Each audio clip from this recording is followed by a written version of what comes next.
Hello and welcome to the Backlot 605 podcast. I am one of your hosts. I am Casey Calderman. Join with me, as always, on this podcast is my co-host, the nerd, Brian Mensing. Yes, I am, and I own it. That is a joke for video watchers only. Audio listeners, you will not know what it is unless you go to our YouTube. Yes. Don't give it away. Brian, here we are. Last episode of our Spike Lee series here for the month of February. We do have, last one on the main show. We do have one more bonus episode coming up on the Patreon. But we are on episode number 120. 120 is ending Spike Lee month here for us. We are talking about his latest movie from 2020, Da 5 Bloods. And to do so, we are joined by Brian's good friend. I've been told just to call him Joe. So, Joe, welcome to the show. Thank you. Nice to be here. You break us up there, Casey? What's that? I'm not breaking anything. Okay. We're about to break the internet with this episode, maybe. Yes. Right. Yeah. I want to break the internet with Da 5 Bloods. Da 5 Bloods. This is, like I said, 2020 Spike Lee movie, his latest film. Before we get into that, though, let's talk a little bit about Joe, if you'd like. If you want to give a quick introduction, who you are, what's your story. I do see a Boba Fett's helmet behind you. I can tell we'd already be friends, so that is awesome. I'm Joe LeBay. I'm what am I, Brian, the console gaming god? I'd say pretty. That's a pretty good accurate. Yeah, that's what I do. I do consoles. I'm a environment artist. I make all the backgrounds and stuff. Well, not all of them, but sorry, my computer keeps doing something dumb.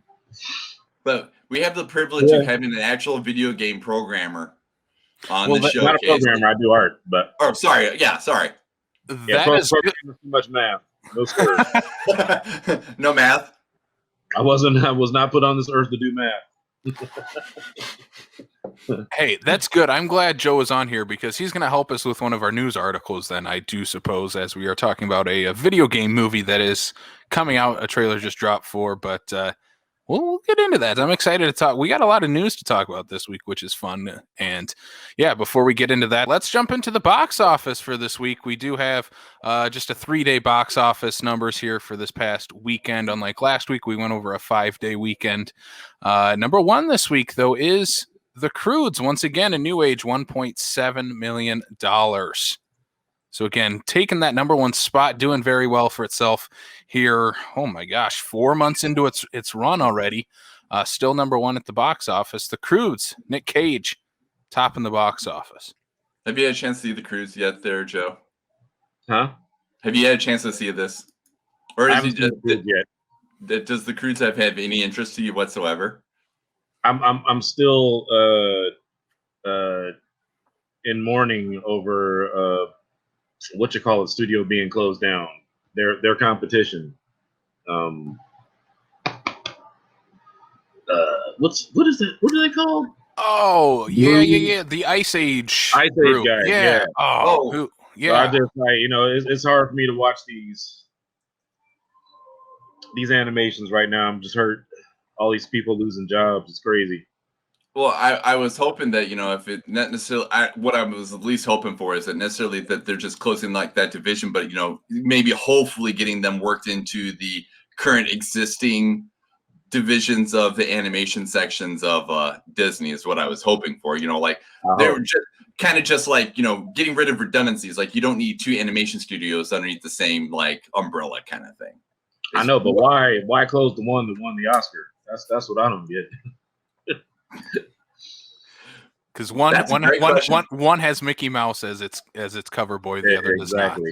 Mickey Mouse has all the power. Yeah, he's ruling over with the iron mouse fist. Well, I've never won an Oscar, but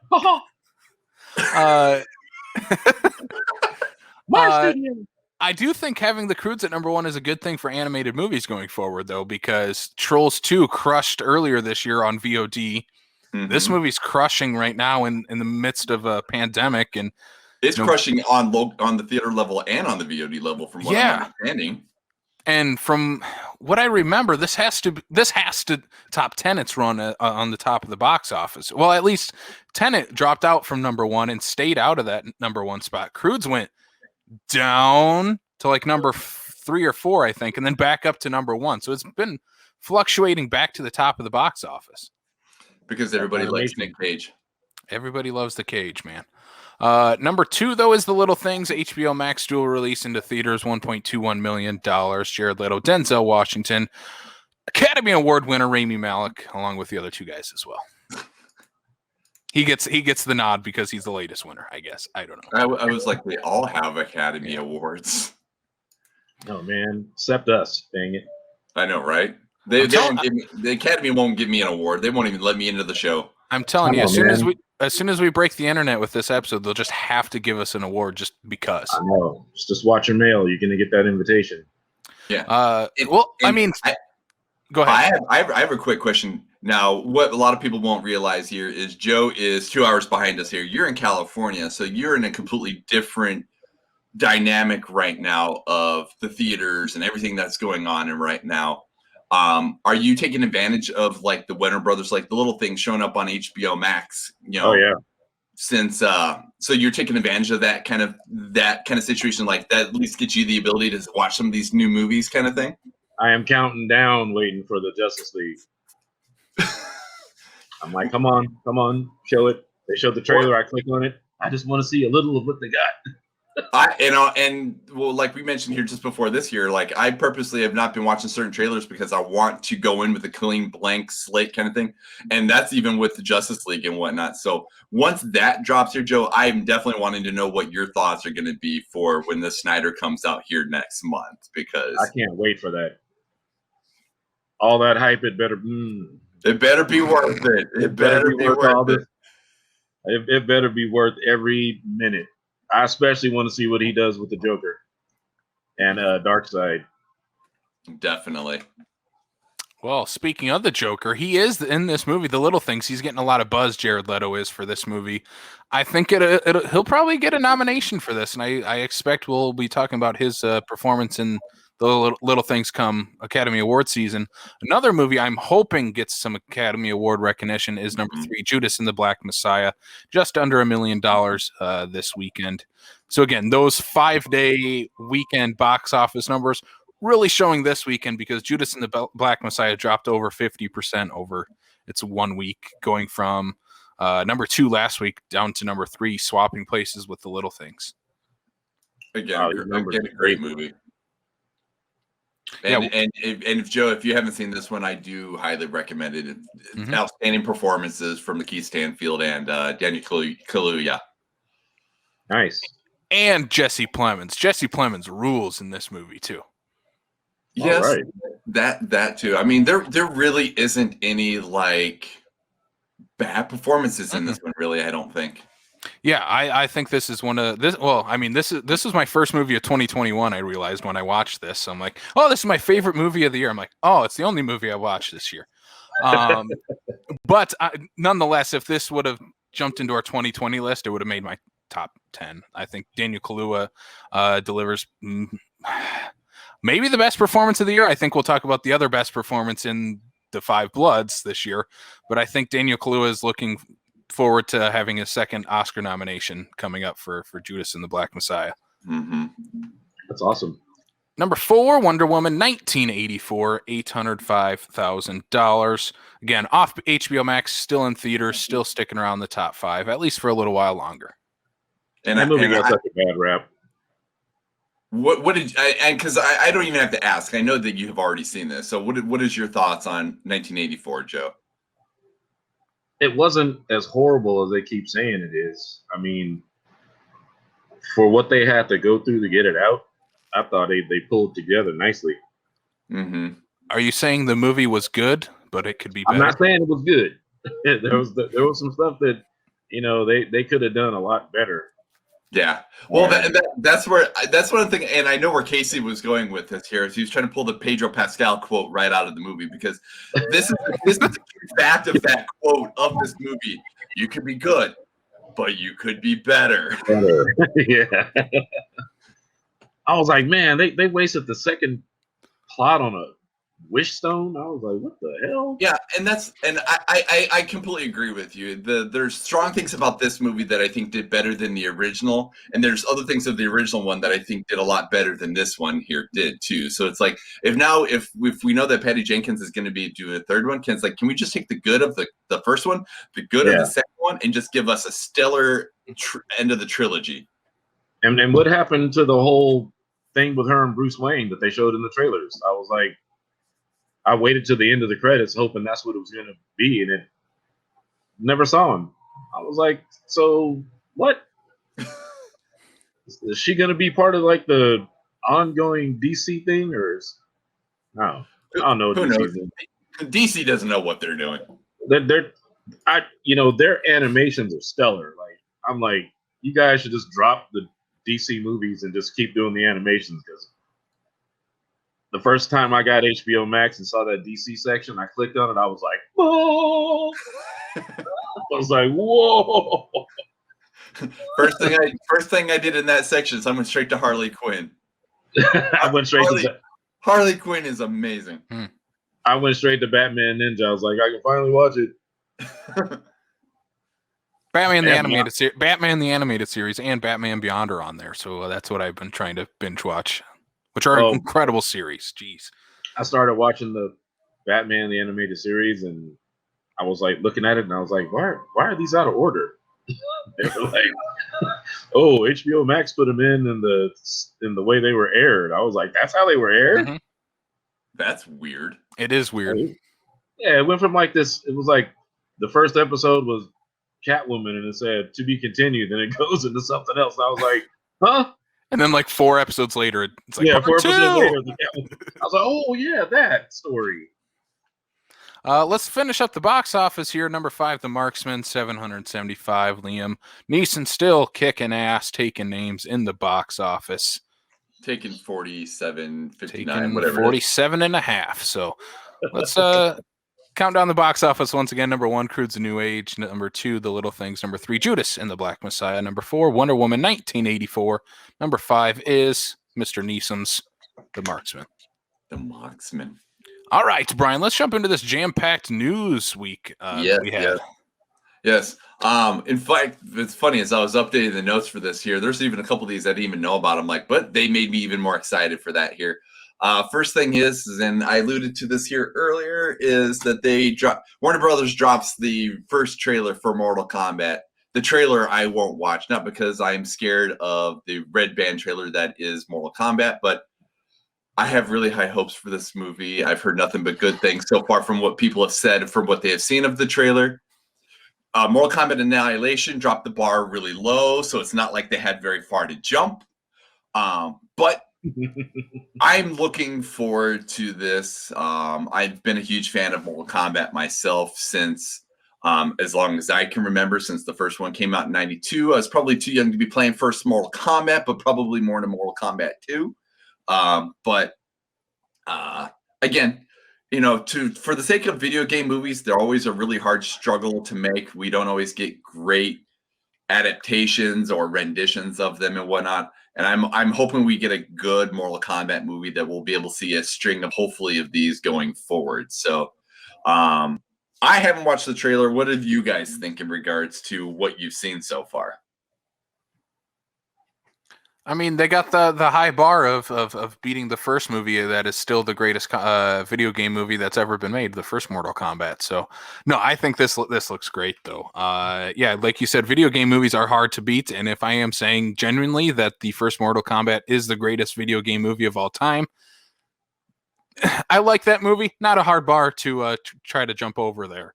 And I think this movie can do that. I mean, it's giving us that bloody R rating that Mortal Kombat fans have been looking for. They showed a lot of the fights in this movie. They look incredible. They gave you all the catchphrases in this too, which is awesome. So I do like that they're throwing in a ton of characters. I was expecting, 6, 7, 8 characters. I think we're getting a lot more than that by the end of this, and I think they are going to definitely set up like we want sequels for this. So I think this is going to be what Mortal Kombat fans have been looking forward to.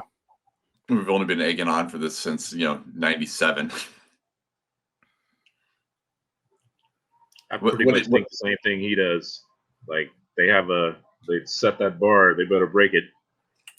Right. I do And I hope don't want to say anything about the trailer, so that's when I just go like this. All right, continue. I just, I like that they're giving us what we need with Scorpion and Sub-Zero. I can tell by the trailer that they're gonna finally get that rivalry out there so we can see. Because it's always been kind of foggy. Now my question is do Chris Lambert put a high bar for Raiden,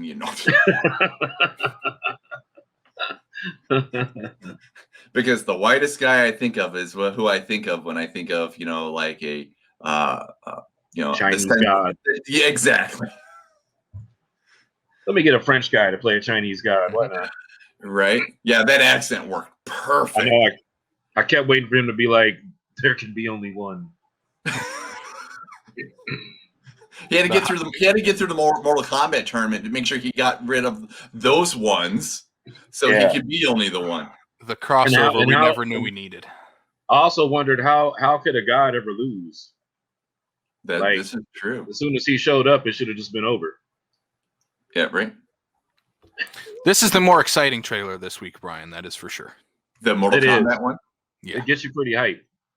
Good to know. Good to know. But yeah, I mean that's the same as like I haven't watched the Kong Godzilla trailer either. I purposely all right, that one's going into the abyss of what trailers not to watch. I haven't watched for the Snyder Cut. I haven't watched in if it's one that I know I want to go see, I just want to go in completely blind and either get astonished or let down. So we'll see which one does which. On that same token, this is actually one I also purposely didn't watch because I'm still on the fence about it here.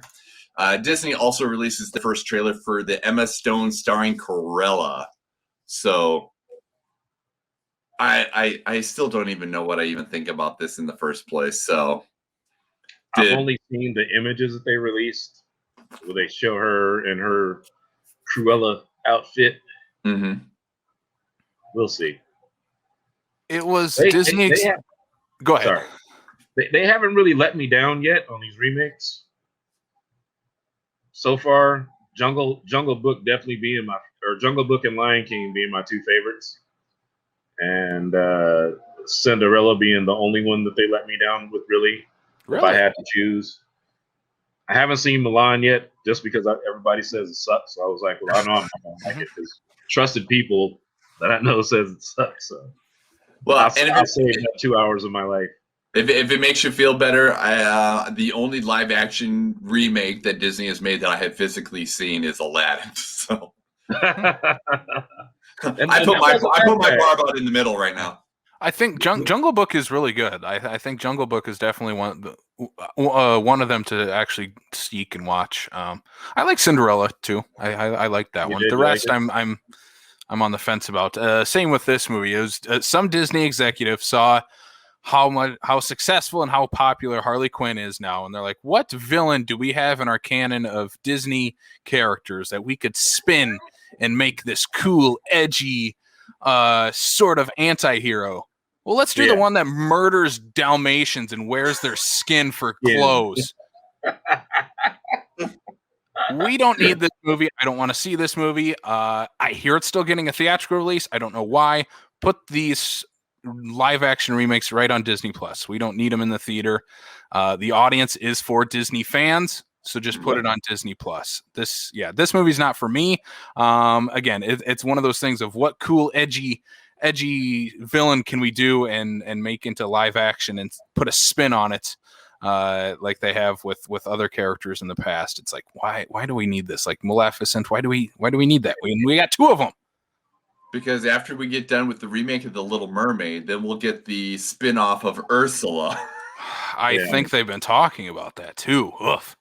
They're Cauldron, you cowards. They're gonna phone The Little Mermaid in. I just know it. They're shooting for something. We'll see. We will. All right. Makes me sad for your children. Luckily for me, my kids are like superheroes. All right. I knew that. I know, right? I try. This next one is one that I did not even know even existed until I was popping the news in here, and I'm actually excited by this because I did read the article on it. Edgar Wright has been tapped to direct a new adaptation of Stephen King's The Running Man. Nice.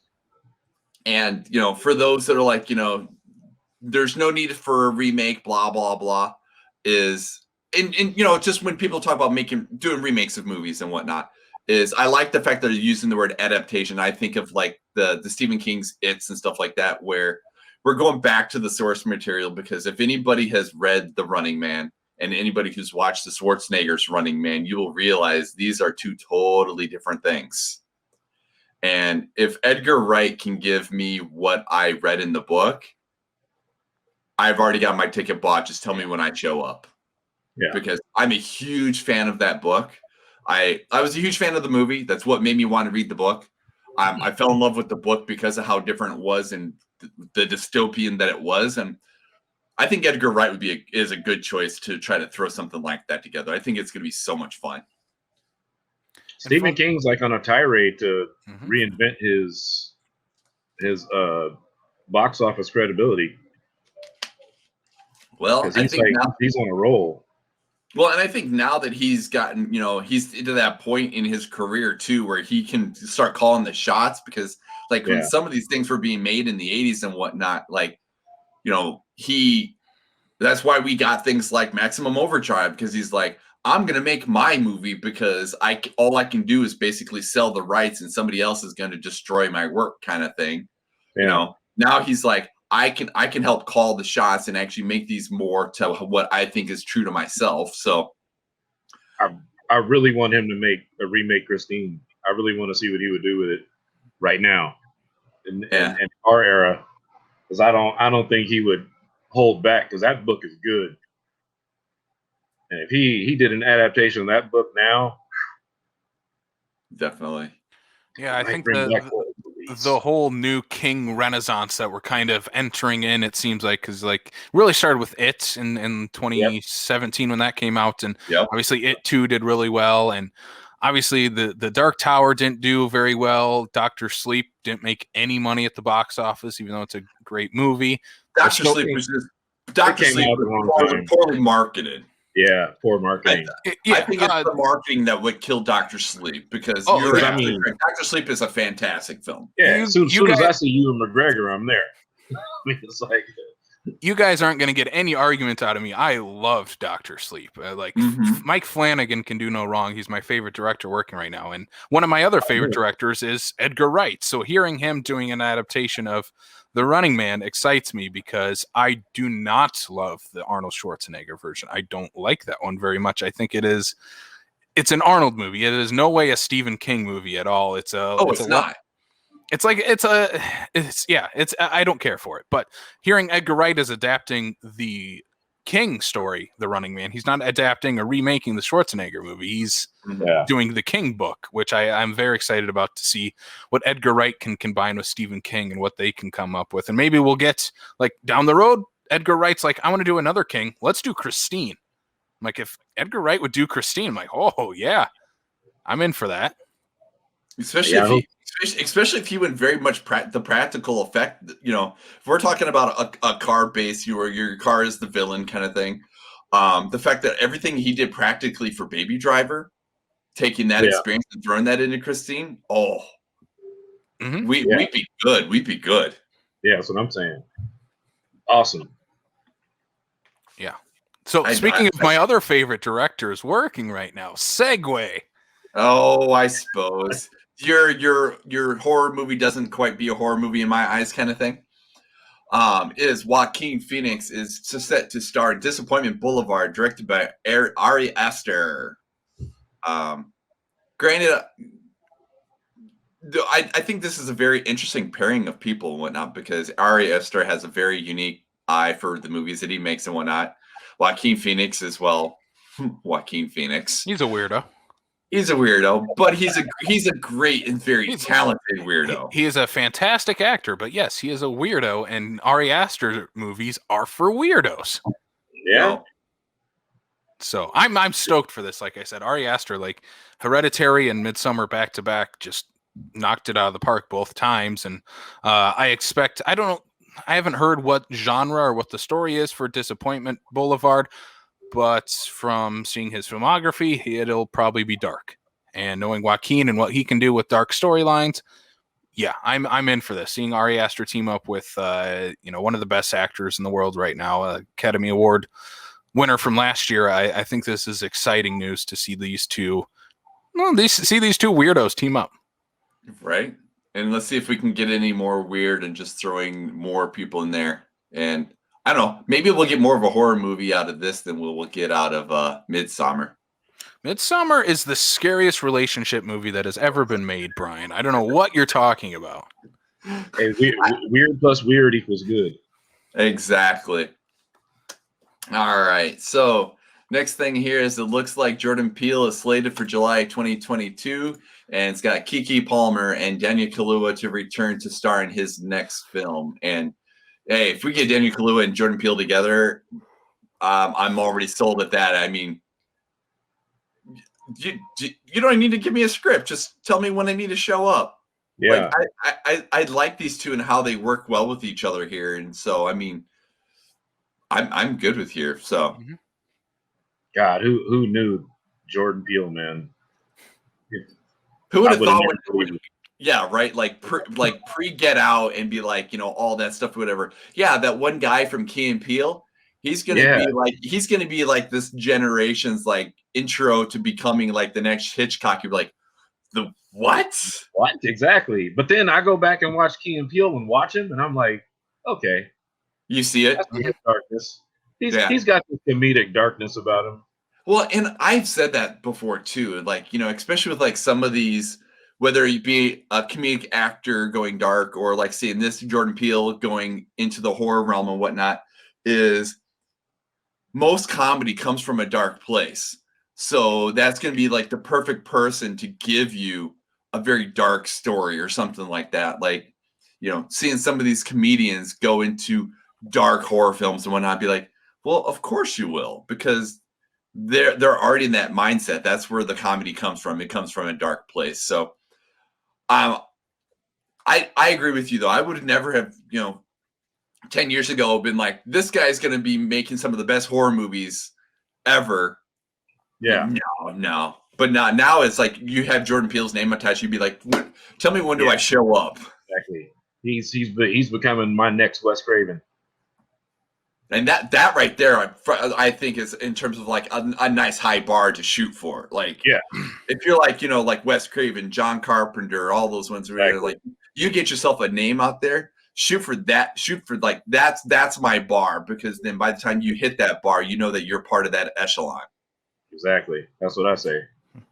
And he's the I mean, I fully expect he will probably stay in the horror genre with this next film too.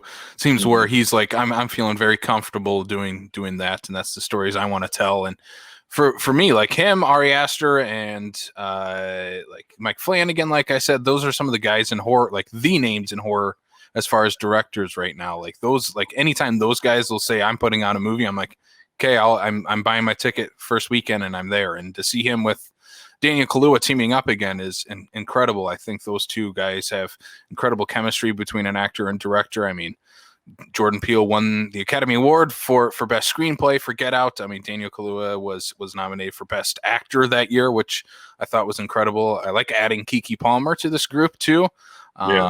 I made jokes that this is a jump-in sequel. I'm still hoping that it could end up being a jump-in sequel with Daniel Kaluuya replacing Corbin Bleu, which I'm okay with. I don't know where that guy ended up at.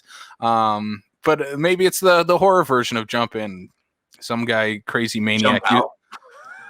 Jump Out uses a jump rope to murder people. Why not? Let's do it. Have you watched the new Twilight Zone? No, I didn't have CBS All Access, so I wanted to. Jordan Peele does that show such justice. Like he's made for it. Yeah, I only watched the first episode that they put on YouTube, and seeing him step into the narrator role, is just like he has the perfect tone for it, and he does it right. And he's great at it. Yeah. that episode they put on YouTube was a perfect episode. Was that the comedian one? Yeah. Yep. Yeah, that I was like, man, he just turned Twilight Zone into something current and still with the same message, and he delivered it. Mhm. I was like, wow, that's Rod Serling is some tough shoes to fill. Right. And he filled them. I couldn't believe it. I do think though, and I think that when like there's a few select people that I think that would be able to pull that off, and I definitely think that he was definitely one of them, because I mean, the only reason why I think that CBS could even attempt to try to reboot Twilight Zone and finding the right person is because of how much Netflix has gotten a following out of Black Mirror. Because if it weren't for Black Mirror, there really wasn't a kind of show like that anymore. It wasn't. Where there was the individual episodic kind of stuff, but like it's like CBS is like we want to do that. We're going to do that. We're going to bring back Twilight Zone. Well, like you said, those are big shoes to fill, and like who do you find to fill those shoes that can do it justice? And you'd be like, yeah, you know what? Let me crack my knuckles and step in because I got this. Exactly. He was like, I got this. I heard Jordan Peele in Twilight Zone. I was like, I'm good. If you watch Get Out or Us, those are just hour and a half, 2 hour long episodes of Twilight Zone anyway. Exactly. That's exactly what they are. And I don't think there's another person working right now that could have done what Jordan Peele has done, because he had that mainstream star already from Key and Peele, being a face on TV every week on Comedy Central, and now doing horror movies. It's like that perfect combination of he's a personality while also being an incredible director. So I think he's that rare guy, especially right now. Like I couldn't put Mike Flanagan or Ari Aster or James Wan in that role because they're not that personality that could go on Jimmy Kimmel or Jimmy Fallon and still be I'm sure they could be entertaining, but they don't have that same type of star power if they show up on those type of late night shows. I find that I really love watching Jordan Peele get interviewed. It's like I feel like he's one of us. Mm-hmm. The way he talks about his projects, the way he approaches it. He's got very much a passion to it all. Yeah, he's passionate like we are, and he's not afraid to show it. Like a lot of those people that are like him that get on these shows and try to, act out for their corporate sponsors, and he's just like, I'm me, I'm doing what I got to do, and I hope you like it. Yeah, I just rewatched his Academy Awards speech, and I think it's just a great speech because he's like, I stopped writing this movie 20 plus times, and finally I was like, well, no, if anyone's going to make it, I'm going to make it, and I'm going to finish it and make sure the script gets done. So I think that's he's one of the best names in film right now to have pushing for any type of genre or filmmaker. Just as long as they don't overshadow having his name attached to something, like if he's just a producer, like because he's the producer on Candyman, so you don't want the people to be like, oh, it's all Candyman when it's really Mia Nakasta that's actually making the film. So hopefully not to take away from one person just because his name is kind of starting to overshadow it. Well, I think the good thing about that situation, at least now, is Nia DaCosta is getting a lot of buzz on the internet right now, especially now she's like, well, I'm doing Captain Marvel too. It's like, no, her name is out there first and foremost, especially with the internet and social media out now. Is we're not going to have, you and I had this discussion the other day, Brian, is the Steven Spielberg overshadowing Joe Dante and Tobe Hooper with Gremlins and Poltergeist, where it was Steven Spielberg's Gremlins, Steven Spielberg's Poltergeist, where it was, well, no, Joe Dante and Tobe Hooper directed those. I think at least Jordan Peele is, not to throw shit at Steven Spielberg, but Jordan Peele is going to be like, no, that's Nia DaCosta's movie. I'm producing it. I just helped get it made. Yeah. But it's her movie. Yeah. And yes, I totally threw shit at Steven Spielberg right now. I'm sorry. He can afford it. Yeah. Right, exactly. It's not like he's going to look at this and be like, I quit. I know he listens every single week. I'm sorry, Mr. Spielberg. I apologize. Forgive me. I still have your bad redone ET DVD, Mr. Spielberg. So it's all good. Yeah. I still have the cops pointing cell phones stuck in my brain that won't wash out. I am so glad that when I did get that box set, though, that it has both versions of the movie, so I can still watch the original. Yeah, that new one is never going to see the light of day. in my lifetime. Right. All right, but that is all the news that we've got this week. Which Sweet. I want Running Man. I want Running Man. Like, I'm looking forward to that. I want Running Man. I want a good. Because the part I like about that just simply is that I think I think we would get a much better villain. I'm just saying. Yeah. Yeah. Okay. Let's remake Commando so we can get a much better villain too. Throwing shade at Commando now. Yes, Spielberg and Commando, one episode. Before we move on, though, let's give a quick shout out to our coming soon article available on backlot605.com. We have unfortunately we had to drop that from the show. Our shows were running over 2 hours long, and we're like, that's a long show. We got to cut it down. So unfortunately, but fortunately, it is only on backlot605.com because you know what? Derek put so much work into doing that article every single week and covers every movie that we don't even cover on this show when we did it. So go check it out, backlot605.com. Let's do it. Let's jump into our main topic then for this week, which is Spike Lee's Da 5 Bloods 2020. Yeah, let's kind of jump into this. So I'm going to start with Joe first. Do you have a history with Spike Lee at all? Are you a fan of his work, his films? Yeah, just I guess we'll start right there. Spike Lee and I have had a very rocky relationship that is now a good one. I did not like how one-sided his movies used to be. And then when he finally did Crooklyn, I was like, okay, Spike is finally coming into the real world and understanding things. And, I watched it twice. I was like, wow, hard to believe it was a Spike Lee movie. Mm-hmm.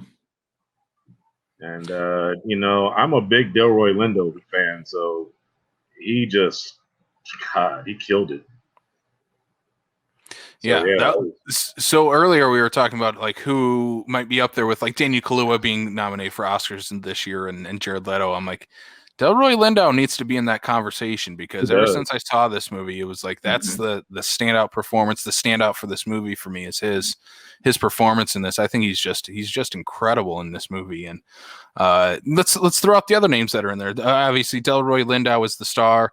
Jonathan Majors, Clark Peters, Norm Lewis, Isaiah Whitlock Jr., and then you do get some returning cast members from Black Klansman that we talked about last week, including Paul Walter Hauser and Jasper. I don't know your last name, but he plays Seppo in this movie.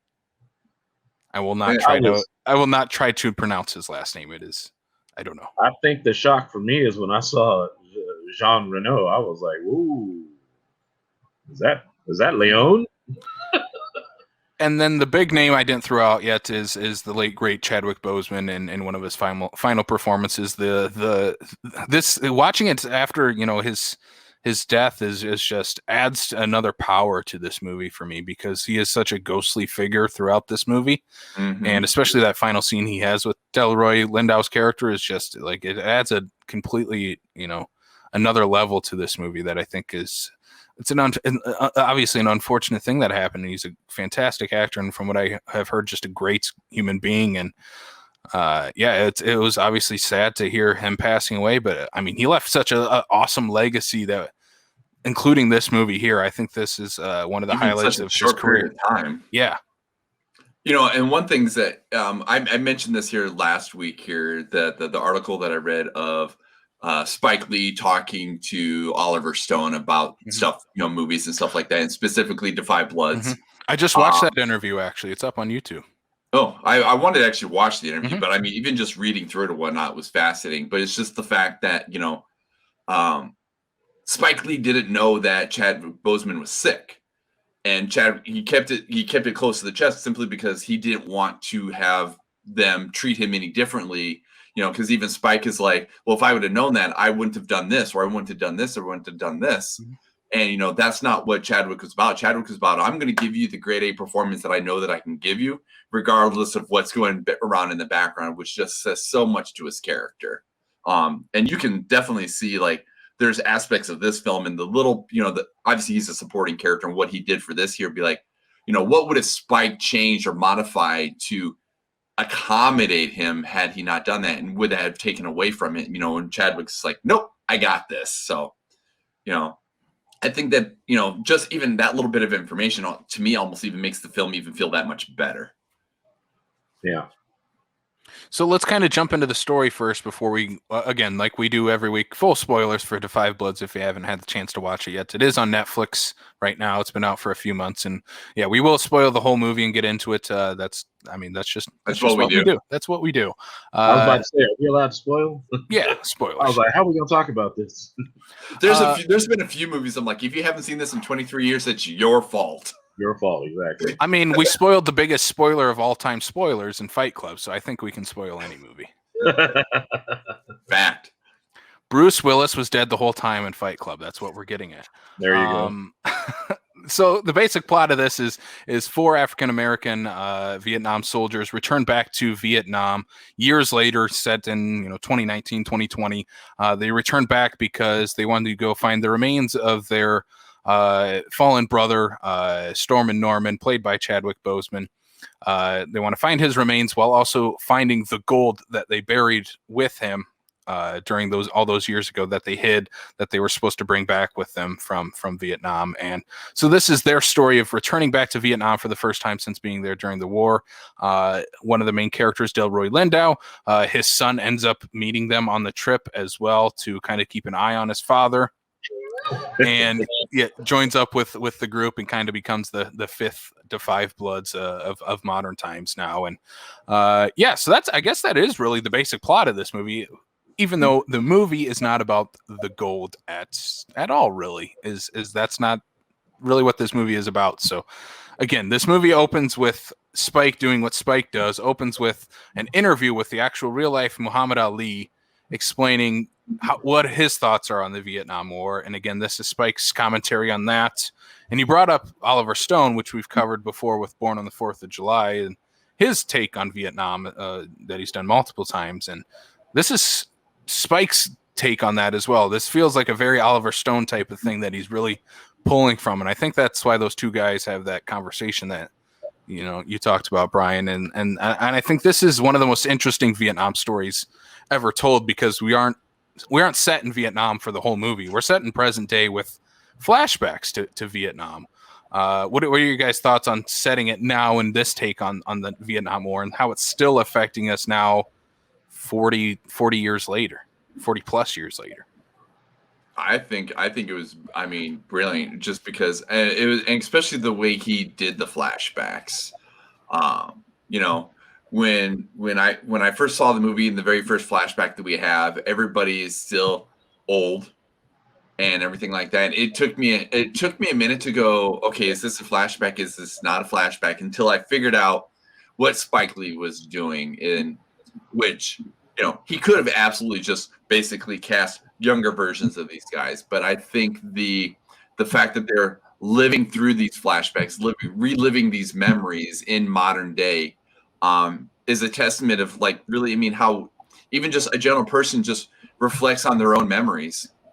You don't see yourself how you saw yourself then. You see yourself how you see yourself now. And to be able to kind of meld those worlds of the past and the present together that way, I think was absolutely probably one of the smartest things that he did. Plus, he had less cast to worry about. I love that about it. I love that they saw themselves as they are now, but we still see Stormin' Norman as they saw him, and how they remembered him, and they each all had a different kind of memory of him. And I was kind of watching. I was like, Delroy Lindo, he keeps saying he sees his ghost. Like, why? What you feeling guilty about? And then they answered it. I was like, ha ha.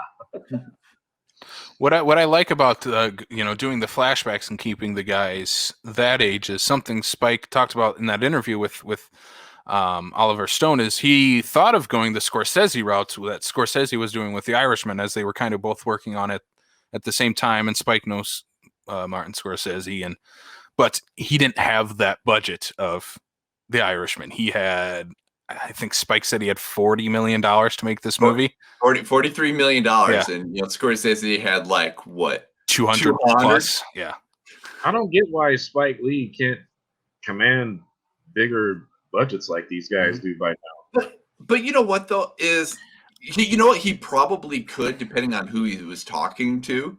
But at the same time, too, I don't think he tries, because I think he knows where he can work within a certain budget, and where he's got a financial limitation allows him to get more creative on how he makes his films. Because this is a perfect example of, like, he could have DH'd them, he could have recast them, but Yeah. instead of doing either one of those things that would have cost more money, he's like, no, I'm just going to use the same actors.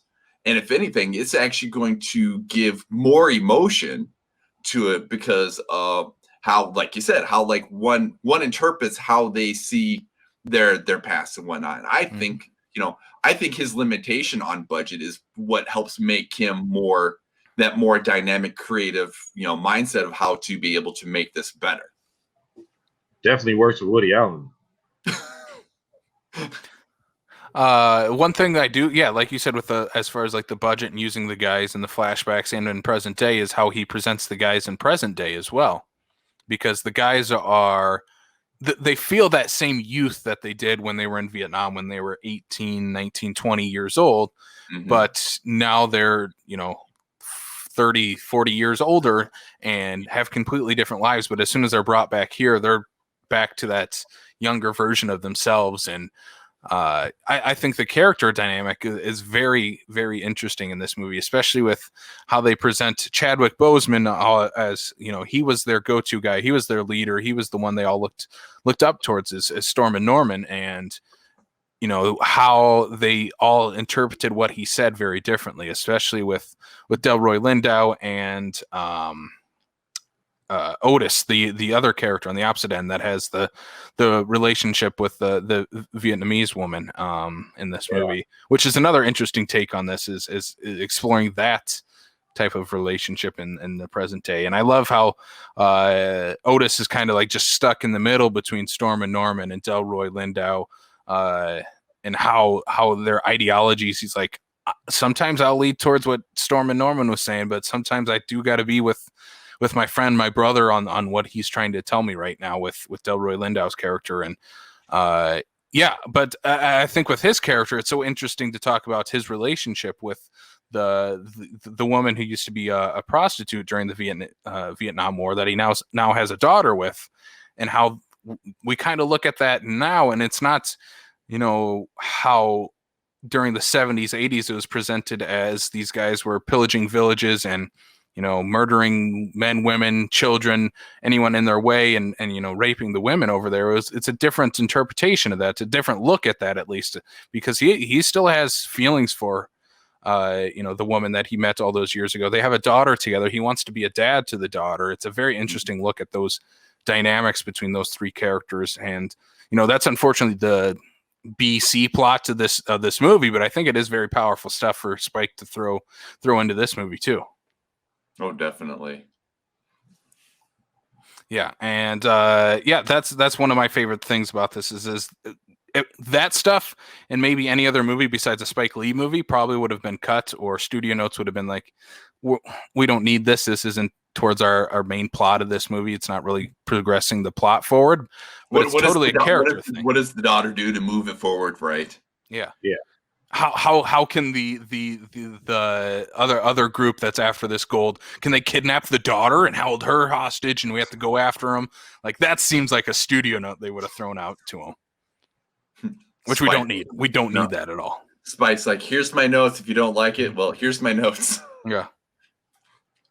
And again, I think one of the most interesting aspects, if we go even back to the beginning of the movie, is that as soon as we meet Delroy Lindo's character of, what's his character name? Paul. Yes, Paul.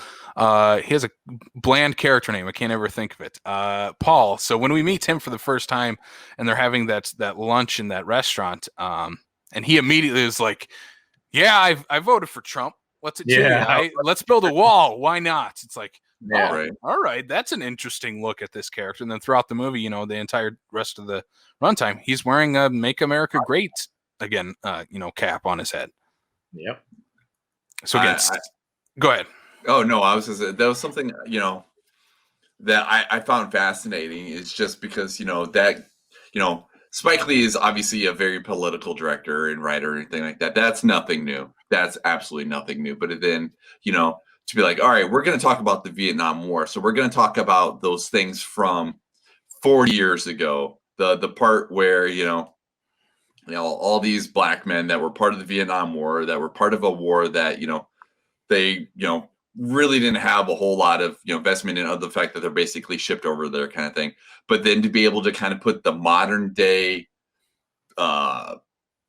political landscape is just kind of like a little bit of the extra layer on the top of it to show that just because things have changed from here and now doesn't necessarily mean that other things still haven't changed 40 years ago or from 40 years ago.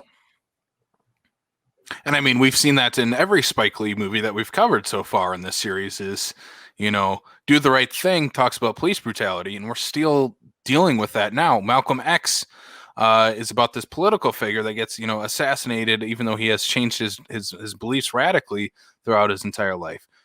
Still dealing with repercussions of that, the civil rights era, especially during the, Malcolm X, Martin Luther King time. Last week we talked about it with Black Klansman, is that overtly Spike is saying that there was a Klansman in the White House. He explicitly says it in this movie, where he just has one of the characters say it. But like Joe said, he has also progressed as a filmmaker as well. Agreed. Whereas he is still giving his political statement of what he believes. He is also presenting other sides as well. And I think we're dealing with Delroy Lindo. He's the main character of this movie. We're dealing with him this entire time, his inner struggle, dealing with demons and ghosts and his political beliefs and his beliefs with him and his friends, his brothers. I think it's powerful stuff. And there's so many powerful images especially with the hat, that I think are just incredible, powerful statements that Spike is making. I think the funny thing about his character is, Brian, to tell you, I am the least Trump's favorite fan at all. And Delroy Lindo's character was the most tangible for me to really grab a hold of. Mm-hmm. And, I was there with him with all the feels. And he to me was the most realistic character of the movie. Because, that's some real struggle he was going through. Especially, Black people and mental health is a new thing right now that's, being pushed. And his refusal to accept it is exactly what's going on. And that's another reason why he was very tangible, because he didn't want to admit to the PTSD. And even though he was admitting to it at the same time, I see his ghost. His ghost talks to me every night because he's, riddled with guilt, and that guilt was killing him. And think about when he finally has his revelation of what he's been saying, what he's been doing, how he's been treating his friends, how especially he's been treating his son, horribly, and disowns him multiple times in this movie.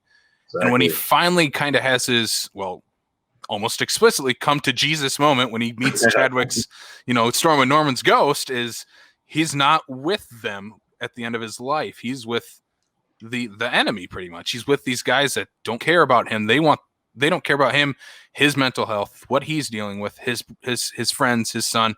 They want the money, and that's all they want. And that's a big thing in this movie too, is how greed overcomes and overtakes a lot of things. And they say it in this movie too, how what I'm trying to remember what the line is, but the line is something like green is like a stronger color than black or something. It was something along those lines in this movie is what he's trying to say, or more important.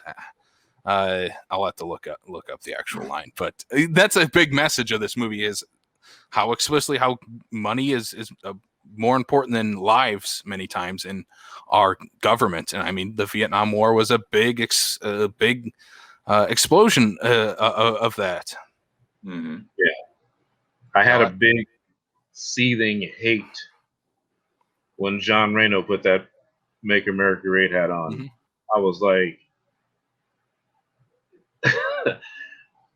I was like, man, I'll kill you, dude. Like, how dare you put that hat on? like, and I think that was I think that was a projection of unification. Like, no matter what, the enemy is the enemy, no matter who what side we are. Right. That guy stepped on us when he put that hat on, like the way he did. Mm-hmm. Like, no matter what, conservative, whatever, kill his ass. Yeah. He's like, I don't care if you're red or you're blue, I still want the green.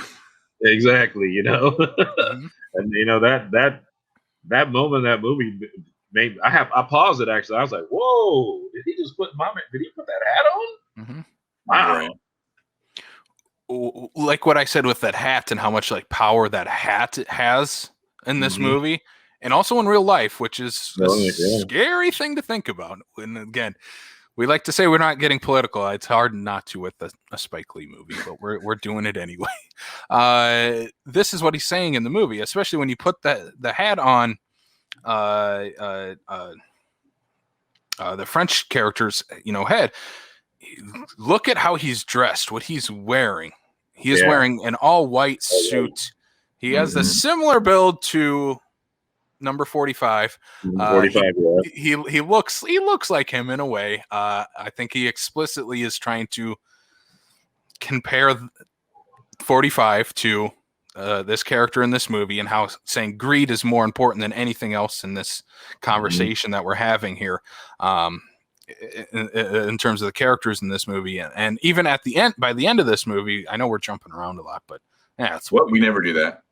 When Otis, eventually gets shot, and he ends up having the hats lay across his chest, and we just see him, the camera right above him as he's laying down after he's shot, and he has his hand over his heart too, with the hat laying there, and just kind of laughing at what has happened. Like, that's the only emotion he could have at that moment. I'm like, that's a powerful image right there.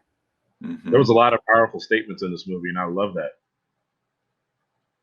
And granted, that's what I've learned over the course of this month here, is just the powerful statements that Spike has just in general in his stuff, whether they're one-sided or not. The one thing I appreciate about the fact that he's willingness to show his thoughts on it. He doesn't sugarcoat it. He just basically is, here it is, take it. If you like it, great. If you don't, great. Great, yeah. Mm-hmm.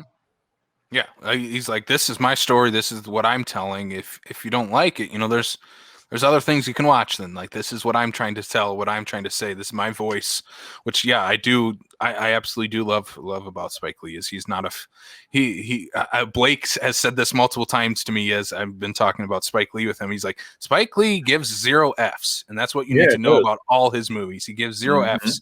But what you think of his statements in his movies, and I'm like, yeah, that's ever present in his entire filmography is that statement. He gives 0 Fs. Yeah, I think again, this one thing he does incredibly well in this movie too is using real life images and footage throughout the movie. Like I said, we open with Muhammad Ali and him giving us an interview. We end with, as we'll talk about, with Martin Luther King Jr. giving a speech. But throughout the movie, they're talking about things that happened in Vietnam, and they show these explicit images of what was happening during that time. They're showing stuff that is hard to look at, hard to see, but again, Spike, he holds it out there for you to see all of it. Yeah, I mean, yeah, like we talked with Malcolm X, it opens how that one opens with the Rodney King stuff is like he just shows the whole thing, and it's like, this is what happened. This is real life. This is what's happening. This is my commentary on this movie. Yeah, I think that is powerful stuff that he throws out into all of his movies. Well, I was gonna say is, yeah, and that's one thing I think, especially with the fact that we've got this hat in Defy Bloods, is that everything is that even though this movie might take place in a different time period or whatever the case is, he always finds a way to be able to find something that is current to the time to say, hey, this is why this is still a problem now, or this is why this is still, how this relates to now. Because like you said, like the Rodney King thing to Malcolm X, that was something that was going on when he was making that movie, kind of thing. you know, when we look at like the Black Klansman, the very tail end of that, we see the carnage that was in North Carolina in 2017. You know, he's always finding those little things to be able to say, hey, you know what? This might take place in the 70s. This might take place in the, you know, the 50s, 60s, whatever the case is. But this is how this is still prevalent today. This is how we still we haven't fixed the system yet. So I'm going to tell you a good story. I'm going to give you my spin on it. I'm not going to sugarcoat it, like I said, but here's why I think it's still necessary to be a story to be told. Because, again, you know, like Black Klansman, for example, we're talking about, you know, the time period where that takes place, but then he, you know, ends it with something that is modern time, and this is no different than that. And that's one thing I appreciate about that. He's like, you know, we're going to talk about Vietnam. We're going to talk about these, you know, these men that went back and, you know, are reliving these memories. But here's that little tap that says, hey, you know what, this is still an issue now. Yeah. And and again, he's telling real life stories in all his movies. I mean, all of his movies are, you know, that especially the ones that we've covered are just entertaining as hell. They're just great movies.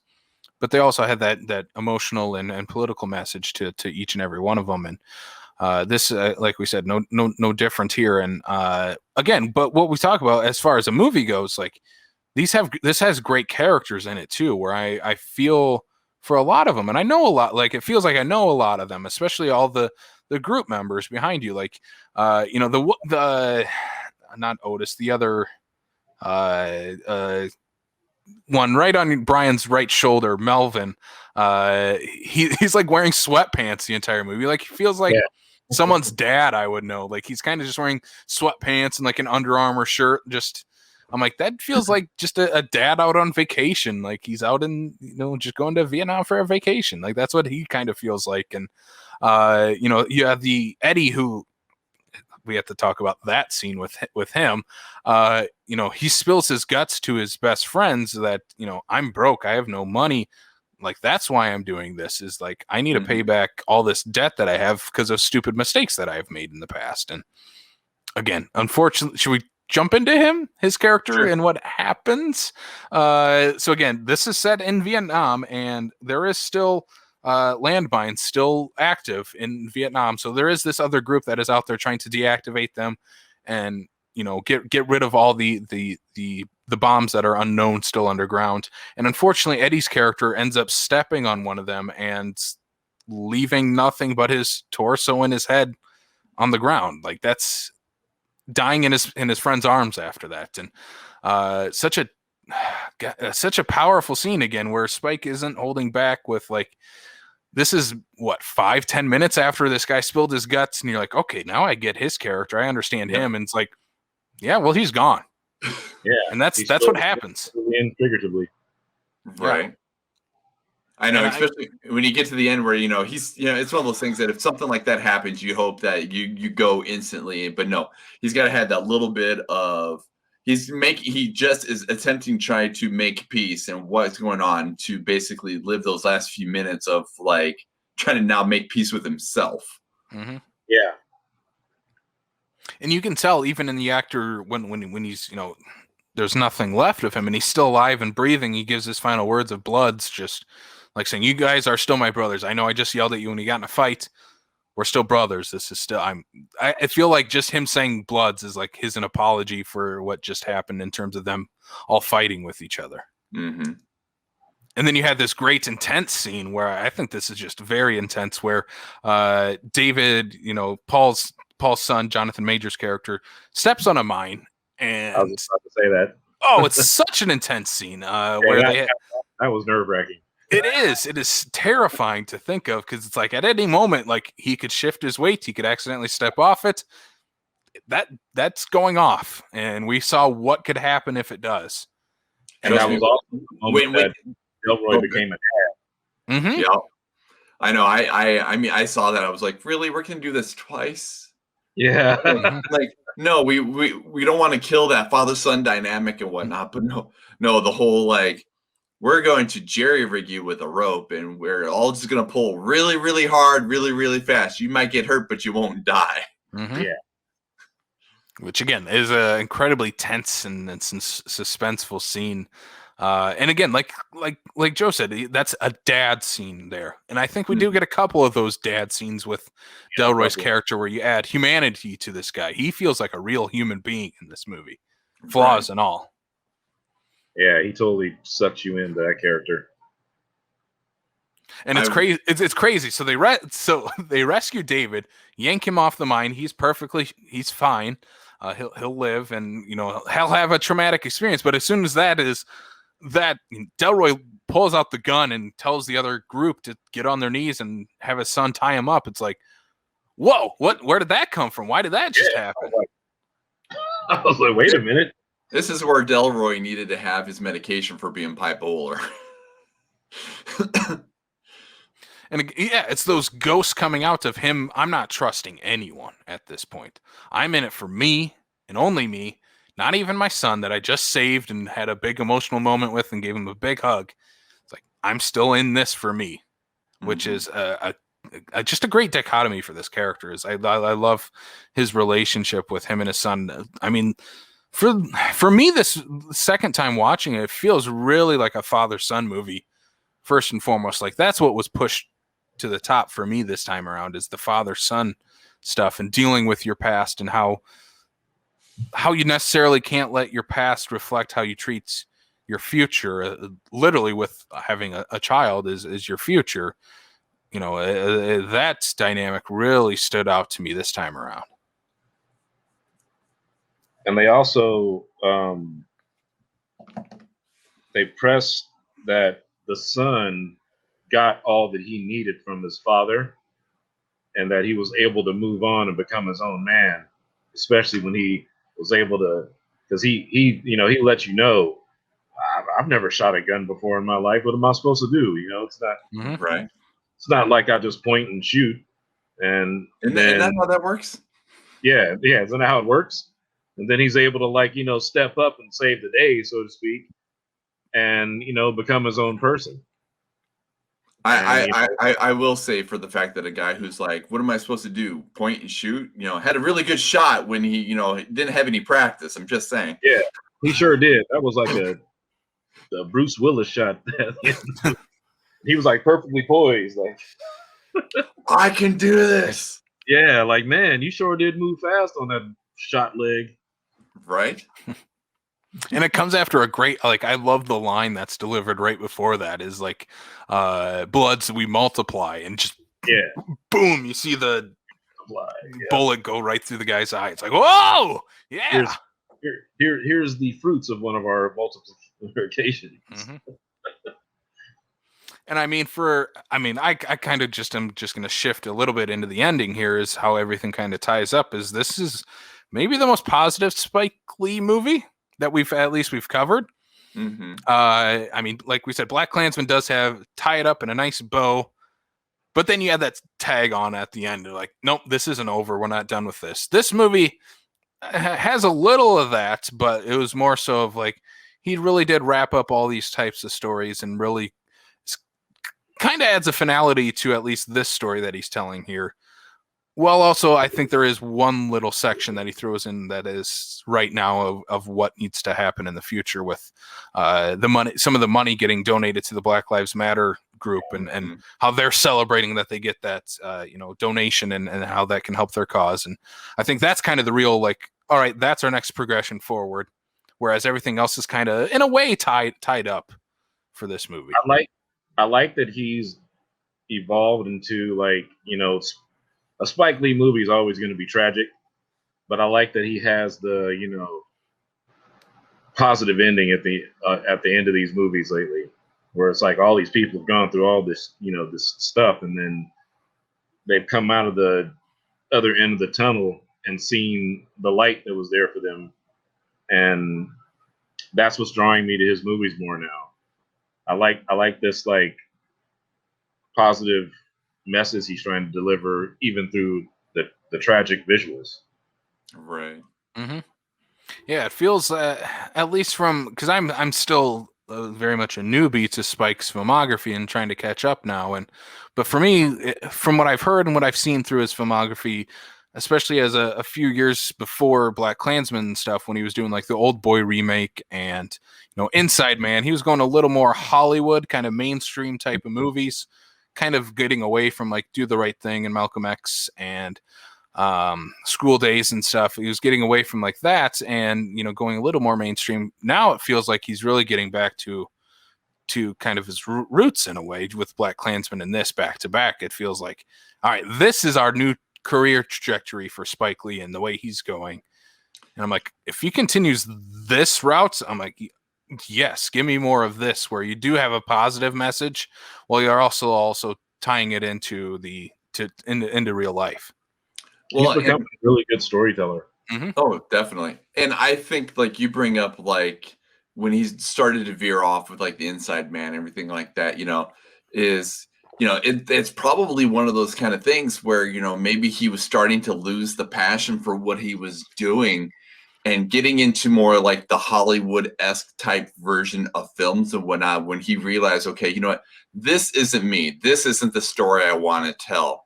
And it was having to go through those experiences of the kind of movies that you don't expect out of a Spike Lee film for him to go, okay, let's correct the ship. Let's go back to where I was at. And now after having that experience of what he knows he does not want to do is why we're getting such a much better Spike Lee now than what we had before that. He's finding it helps him reignite that passion of, okay, I know what I want to do. This is how I want to tell my stories. I'm going to do it my way as opposed to be like a director for hire or something to that effect. He's going to make his movies, whether we like them or not. It just happens to be, he just makes really great movies. So we like them. Yeah. And again, I don't know enough about his kind of his middle filmography between like the mid 90s to mid 2000s, that 10-15 year gap, enough to know if that's what I'm speculating is kind of what I have pulled away from what I've heard about that era of his films and stuff. For me, like, back to back Black Klansman and Da 5 Bloods feels like just powerhouse films in his filmography, and like still maybe saying like, I still have a voice in this. I still have things to say and things I want to do. And like, I still feel we got a good 20 years with Spike. Like he's going to keep doing this till he can't do this anymore type of filmmaker. And keep doing it then. I want to hear the stories you have to continue to tell, the ones that you want to tell. Give me a Scorsese aged Spike Lee. Yeah. If you're into Delroy Lindo, I would definitely highly recommend Crooklyn. Mm-hmm. That was my, that was Spike Lee's breakout movie for me. When I realized that he could be a really good storyteller without being so one-sided. And I would avoid Bamboozled at all costs. I don't know about that one. I mean, if you want to watch it just to say you watched it, but it's a strange one. I will tell you, and this is I think it's funny just in general. The first movie that I could remember him in, just in general, and one that I actually really, really enjoy and whatnot. But it's just something about his energy and just the way he conveys his character. Is the first one I ever remember him in is Gone in 60 Seconds. And it says an interesting bars, the fact that like, because like when I found out he was in this, I'm like, oh, I love this guy. Give me that, the fact that my bar is set by a remake of Gone in 60 Seconds of what I know him from, to be like, I need to watch this because he was in that.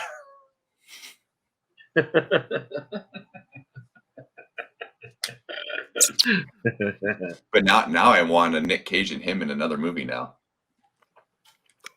Why not? Why not? He can voice a character in The Croods 3. Yes. Actually, I would like to see Nicolas Cage team up with Spike. See what they could do. I think that could be really, really, really interesting to have Cage thrown into a Spike Lee joint. There have been like, there's like your type of actor where like they get into like a certain movie or a thing, whatever, you're like, okay, that makes total sense. Like the course of all this year, I have found very fascinating with just some of the people that have been selected that he's put in his films and whatnot that just make me go, I didn't see that. I didn't see that coming. Because I mean, like, I think of like the 25th Hour, for example. I enjoyed, like, when I saw the trailer for the 25th Hour. Like, it's a movie I really enjoy. I didn't realize it was a Spike Lee movie until after the fact that it's a predominantly white cast. Or like you look at like the Black Klansman. Like, I would never have thought I would have seen Topher Grace in a Spike Lee movie. Like, you Doing like so well. right. Like, some of these people like that have come through these films and whatnot, just regardless of race and whatnot, you're just sitting there going like you have a certain expectation, like, okay, I can see these people work with these people, and like other ones you're like, that would never happen. And like, to get great performances out of people, you're like, what? Like, and I would love to see more of that. I want to see more of these actors that are like the actor be like, these are, a director or a writer or an actor, whatever, that you shouldn't see work together, just come out with such a beautiful piece of work. I would love to see Adam Driver and JB together again. They were so awesome together. They played off each other so well. Like, I watched Black Klansman like 5 times just because I was watching those two. Right. Like, I watched it first for the story, then after that I was just watching those two go back and forth. And that's just it. Yeah, Adam Driver, you look at him and like, okay, obviously my biggest introduction to Adam Driver obviously was Star Wars. Yeah. And it's like, you go from Star Wars to him being in a Spike Lee movie, and I'm like, really? Yeah, right? I was like that. I was like, oh. Kylo Ren is going to be in a Spike Lee movie? But it's just that it's one of those things that Spike is very good at getting the right people for the role. Even if you look at that person and be like, nah, it would never work. Like, I would never have pictured in a million years Topher Grace playing the head of the Ku Klux Klan in a film. Like, that should not work. That on paper should not work. It should, but it did. He was great. I was like, whoa. And this obviously is no exception to that, because like, I always think of it as Gene Reno. It's just that, like, he's perfect in this here, and he's the kind of the perfect person, I think, that was able to play that weird, quote unquote, bad guy of the film. He was kind of scary. I was like, man, is that Topher Grace? Right. It's like I said, after this, I forgave him for Venom. I was like, all right, I forgive you. I'll let you live that down now. Sometimes it's not the actor that makes the bad movie. Yeah, I know, right? What are you talking about? Spider-Man 3 is a good movie. I said it. To kind of wrap into this, there is one more thing I do want to bring up, because we talked about it with Malcolm X. Is that certain movies should be taught in schools, and I think this is one that kind of would borderline on that, especially with the history Spike goes into with the Vietnam War, even bringing up the reference to the Revolutionary War, where he says and shows a painting of the first person to die for the now American fight was an African American male. Like he was the first guy to die for this country, and I like to said that. Yeah, and I think that's honestly that's a thing powerful. I didn't know before I saw. You didn't know about Crispus Attucks? I didn't know about it, and you know what? That's not what is taught in schools either. Well, you know what's especially the predominantly white upper Midwest, Joe. Yeah. Well, the thing that sucks about his death is he was just walking by. He had nothing to do with that fight, and he was an established person, and unfortunately, he was the first one to die. But they're right, first guy to die was a black dude. Mm-hmm. And again, in his business. Spike likes to bring history into his stuff, and I think he is also a great historian in that respect too, is that he brings history into his films. And I think that's one thing that is very important, like we said, is like for me, like I like to learn, like the way I learn best is through visual mediums, especially film, obviously, since we're doing done a movie podcast for 2 years now. I like movies, but that's how I learn things. And I think that's a great way to teach younger people too. In that respect, is show them movies. Don't be afraid to show them movies. But then if there are historical inaccuracies, then you can also bring those up too. That's that. I don't think that's unfair to do either, is bring up historical inaccuracies or liberties that were taken in terms of telling a story for film, and explaining that to even elementary, middle school, high school age kids. Obviously you're not going to show the Five Bloods to elementary school kids, but he teaches factual history is what I like about him. Right. Like no matter he how does his homework. Yeah. He doesn't hold back, and I'm glad he doesn't sugarcoat it, because I think people need to see the reality.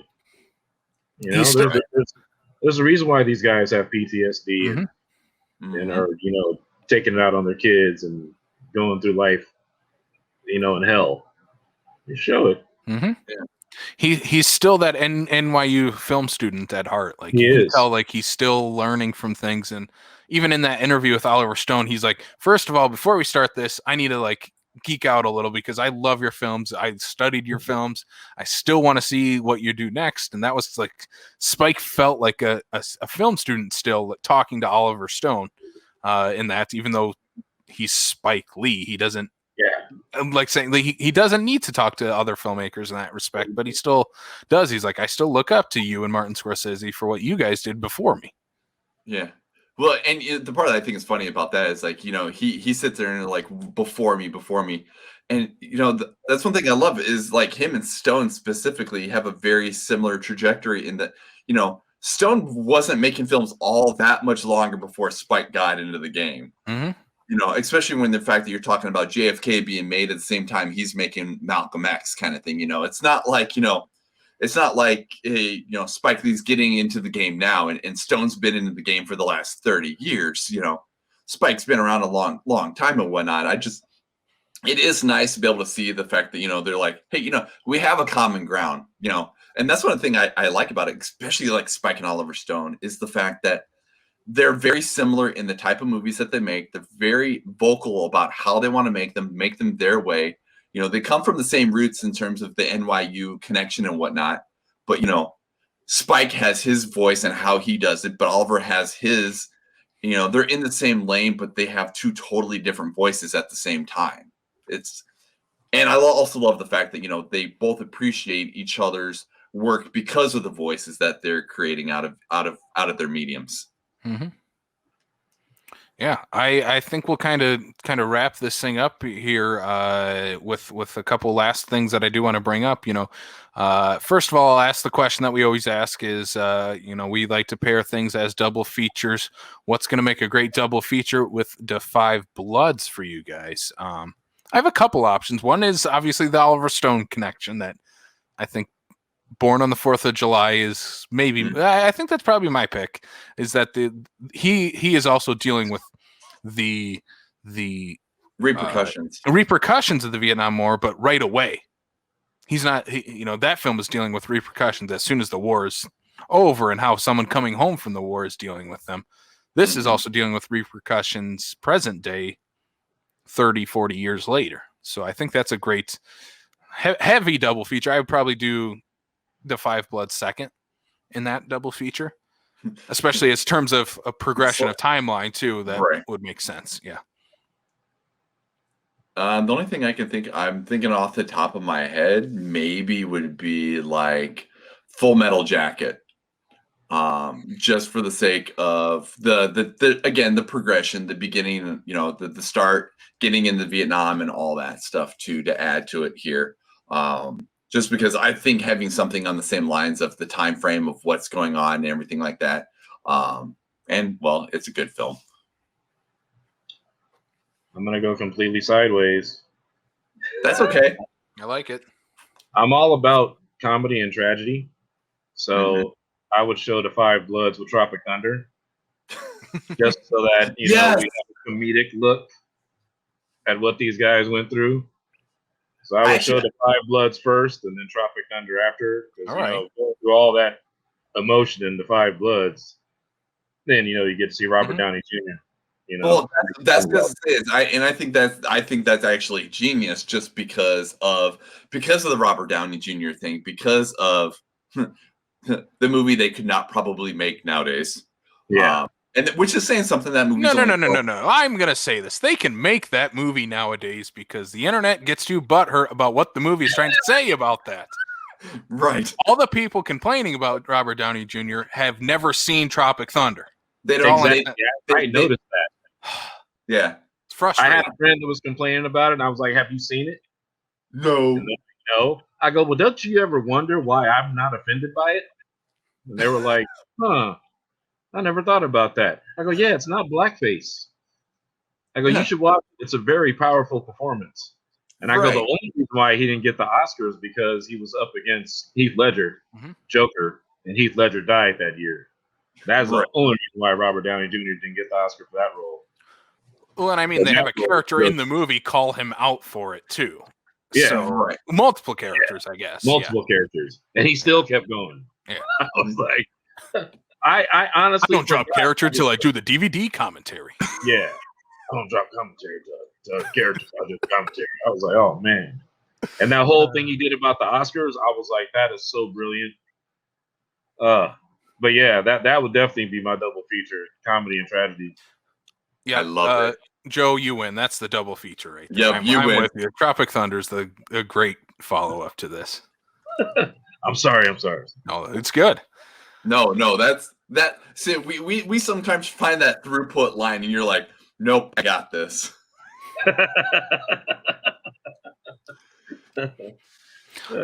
All right, let's kind of wrap this thing up here. If you do want to check out The Five Bloods and you haven't had the chance to, again, this is on Netflix right now. Go check it out. Do expect to hear some awards consideration for this movie come, I don't know, whenever the Oscars are. Next 3 years, they'll finally do the 2020 Oscars, and it'll just happen. I don't know. But yeah, go check it out, The Five Bloods. Recommend, I think, from all three of us, if I am not mistaken from this conversation. Yes.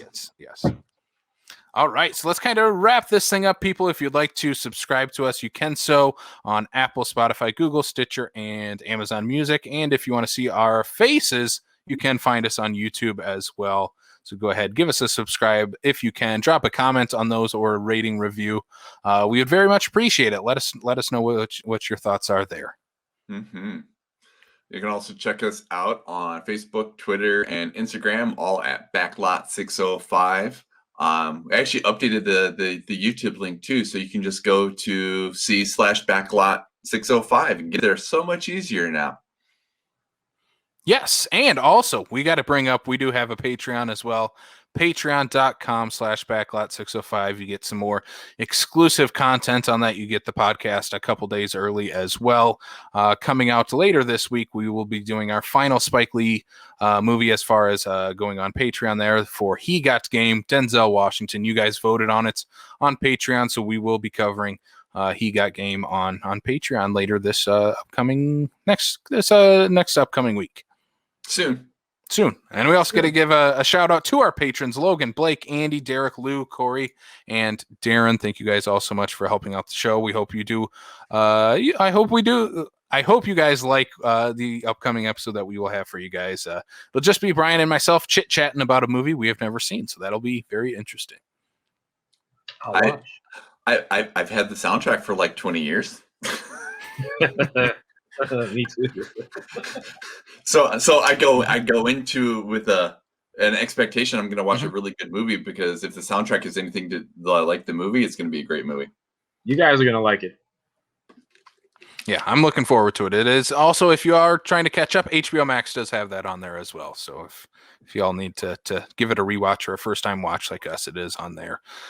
Quick shout out to what we are doing next week. Like I said, we have finished Spike Lee month. I hope you all enjoyed it. This has been one of my favorite series we've ever done. We've had just incredible guests, including Joe. This has just been an incredible month, and thank you all so much for listening. Thank you to all of our guests for coming on. We can't wait to continue doing more series like this, but unfortunately next month will not be. That's because, you know what, we're doing versus movies. We're going something completely different. Godzilla versus Kong is coming out, so we're like, how can we celebrate probably the greatest movie that has ever been made or ever will be made, Godzilla and Kong, and where Kong gets bitch slapped in the face by Godzilla. We're going to do so by talking about versus movies. So versus movies, what a wild subject, because you know what?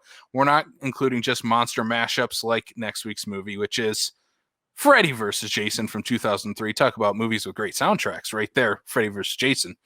I'm so glad I got you to not doing all just monsters. I'm just saying, Casey. Unfortunately, we will not be covering Demonic Toys versus Doll Man. We will be doing Kramer versus Kramer and like Scott Pilgrim versus the World instead. But I don't know. I still will maybe find a way to get Brian to watch the Demonic Toys series at some point. I don't know. Hey, I'm all for some bad Charles Band films and whatnot, but you know, for the sake of this, I want to present quality versus. And this is a low bar right now since we're starting with Freddy versus Jason. What are you talking about? We're starting at the highest bar for the month with Freddy versus Jason, the cinematic masterpiece that is the two icons of horror finally punching each other in the face. Freddy jabbing at Jason is so funny. Hey-oh. And the attempted acting debut of Kelly Rowland.